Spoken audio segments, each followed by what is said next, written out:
High, I Mousumi from Austria Vienna. কেমন আছেন আপনারা সবাই? আমি তো অনেক ভালো আছি। সকালে আমি রেডি হয়ে কই যাচ্ছি সেটাই তো প্রশ্ন। একে একে সব বলে দেবো আপনাদেরকে। আমি যাচ্ছি, একটা অ্যাপার্টমেন্ট ছিল সকালে, তা আমি, আমার হাজব্যান্ড আর আমার মেয়ে তিনজনই আমরা সেখানে গেলাম। আজকের ওয়েদারটা খুবই সুন্দর ছিল, আর ঠান্ডাও খুব একটা ছিল না।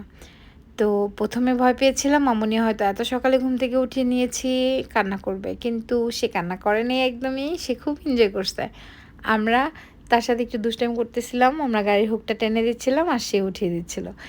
এইরকম করতে করতে আমরা জাস্ট যেখানে যাব সেখানে পৌঁছে গেলাম। আসার সময়ও সেম কাহিনী হলো। সে সেম কাহিনী করলো আমাদের সাথে, এটা ঢেকে দেই আর ও হচ্ছে কি এটা খুলে দেয়। তো এরকম করতে করতে বাসায় পৌঁছে গেলাম।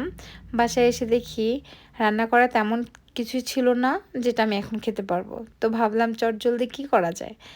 সাথে সাথে আমি কিছু চিড়া ধুয়ে নিলাম।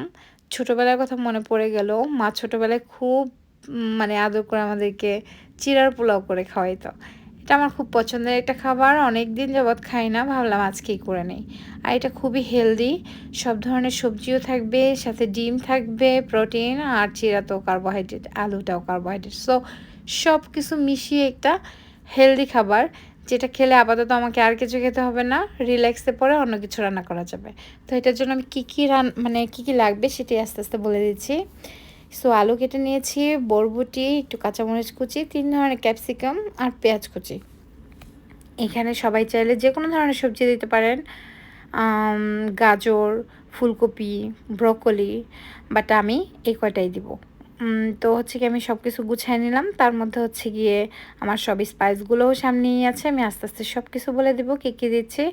চিড়াটা তো আমি আগেই ঝরঝরিয়ে রেখেছিলাম। লাগবে হচ্ছে ডিম। তো আমি ডিমটা নামিয়ে নিলাম। তো এইটার কথা মনে পড়লে মাকে খুব মিস করি। মায়ের হাতের এই চিড়ার পোলাও খুবই ইয়াম্মি ছিল। আমি আমি জানি যে হচ্ছে গিয়ে মায়ের রান্না তো এখন হাতে পাই না। আবার দেশে গেলে হয়তো খাওয়া হবে। বাট আমি নিজেই ট্রাই করি দেশের খাবারগুলা বাসায় খেতে। ট্রাই করি যাতে মিস না করি আর কি। যাই হোক, তো কী কী দিচ্ছি সেটা বলে দিচ্ছি। ডিমের মধ্যে হচ্ছে গিয়ে লবণ, আর আমি হচ্ছে কি একটু মানে মরিচের গুঁড়া দিয়ে দিলাম। এখানে গোলমরিচের গুঁড়া দেওয়া যায়, তো আমি শুকনো মরিচের গুঁড়া দিয়েছি। তো মানে এটা রেড চিলি পাউডার। তো হচ্ছে আমি এটা জাস্ট ভেজে নিব। এখন ভেজে নেওয়ার সময় আমি একটু বড় বড় টুকরা রেখেছি যাতে দেখতে সুন্দর লাগে আর খেতেও মুখে পড়ে। খুব একটা ঝুরি ঝুরি করলে আমার ভালো লাগে না। তো যাই হোক, আমি তার মধ্যে আর একটু ঘি দিয়ে তারপরে হচ্ছে গিয়ে কিশমিশ আর কাজু বাদামটা ভেজে নিব। কাজু বাদামটা ভাজার ফলে আরও সুন্দর একটা সেন্ট আসবে, আর কিশমিশটাও একদম সুন্দর হয়ে যাবে, টুসটুসে ফুলে যাবে একদম। তো এটা আমি জাস্ট ভেজে তারপর নামায় রাখবো ডিমের সাথে। তো ওই তেলের মধ্যেই আমি হচ্ছে কি এখন বাকি মশলাগুলো দিব। কী কী দিচ্ছি সেটার মধ্যে দিচ্ছি প্রথমে একটা শুকনো মরিচ, তারপর হচ্ছে তেজপাতা, এই দুইটা একটুখানি নেড়েছে, তারপর দিয়ে দিব গোটা গরম মশলা, দারচিনি, লবঙ্গ, আর হচ্ছে গিয়ে এলাচিটা আমি একটু ফাটিয়ে দিয়েছি যাতে ফুটে না ওঠে। তো আমি একটু জিরা ফোড়নে দিয়ে দিলাম। এটা চাইলে কেউ স্কিপও করতে পারে, আমার ভালো লাগে এই সেন্টটা জিরার। তো আমি পেঁয়াজ আর আলুটা দিয়ে দিলাম।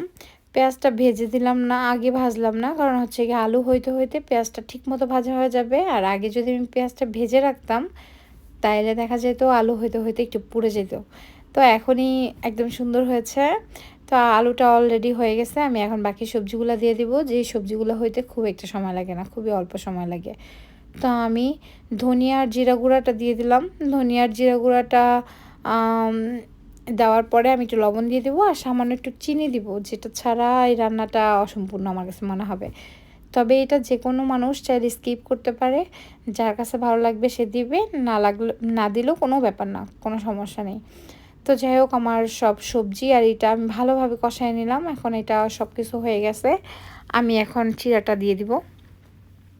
চিড়াটা দিয়ে তারপরে জাস্ট প্রায় অলমোস্ট ডান, রান্নার খুব একটা আর সময় নেই আমার। তো হচ্ছে গিয়ে আরেকটা জিনিস লাগবে, যেটা দিলে হচ্ছে গিয়ে একদম ষোলকলা পূর্ণ হবে, সেটা আমি লাস্টে দেখিয়ে দিচ্ছি।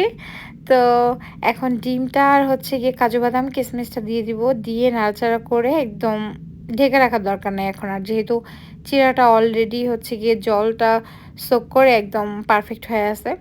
সো একদম সব কিছু ঠিক আছে এখানে, লবণ, চিনি, ইচ অ্যান্ড এভরিথিং। আমি মাঝখানে একটু টেস্ট করে দেখেছিলাম সব কিছু ঠিক আছে কি না। একদম সব কিছু ঠিক আছে। তো এখন আমি ঘিটা দিয়ে দিব। এই যেই ঘিটা ছাড়া হচ্ছে গিয়ে এই রান্নাটার পুরা কমপ্লিট হবে না। এইটা দেওয়ার মানে হচ্ছে গিয়ে আপনার ১৬ আনা পূর্ণ হয়ে গেছে এখন রান্নার। তো আমার আউটলুকিংটা হচ্ছে এই। দেখেই তো একদম আমার খেতে ইচ্ছে করতেছে। যাই হোক, আমি এখন সার্ভ করে দেখাচ্ছি। তো আমি এখন জাস্ট আমি আর মামুনি এটা এখন খাবো। তো এটা আউটলুকিংটা হচ্ছে এই। অবশ্যই জানাবেন কিন্তু কেমন হয়েছে রান্নাটা। আর যারা খাননি এখনও তারা ট্রাই করে দেখবেন, আর যারা খেয়েছেন তারপরেও ট্রাই করে দেখবেন। আর ভালো লাগলে অবশ্যই আমার চ্যানেলটাকে সাবস্ক্রাইব করবেন, শেয়ার করবেন, কমেন্ট করবেন। Thanks for watching. Thank you so much.